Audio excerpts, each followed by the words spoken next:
Probably the biggest news in ConExpo 2014 is going to be Tier 4 final. Just about everybody will have announced their decisions there. It'll be a great point where everybody can stop developing new emissions and tighter emissions technology for their machines and start to optimize their machines.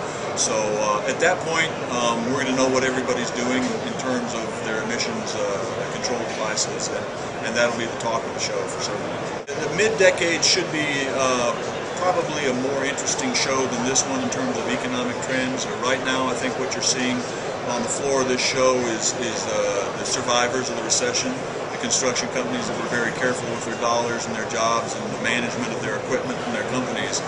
They survived and they're here and they're fairly happy about that. But by 2014, we've got a whole lot of social trends starting to come to fruition that have to be dealt with. By that point, we'll have 5, maybe even 6 years of declining housing stock, and there will be a need to build a lot of houses really fast just to keep up with population changes and the houses that are getting out of date. The infrastructure in this country has not been rebuilt sufficiently for almost 20 years now, and we'll be at a critical point at that 2014, and a lot of people outside the construction business will have probably started to notice as the potholes don't get repaired, as the sewer and water systems break down, as we continue to have rolling blackouts in our electrical generation. I think there's going to be some pressure, I hope there's going to be some pressure on the government and the public at large to do something about infrastructure.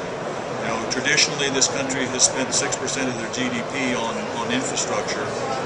For the 50s and the 60s and the 70s, we're right now at a point where we only spend 3 or a little less than 3% of GDP on infrastructure.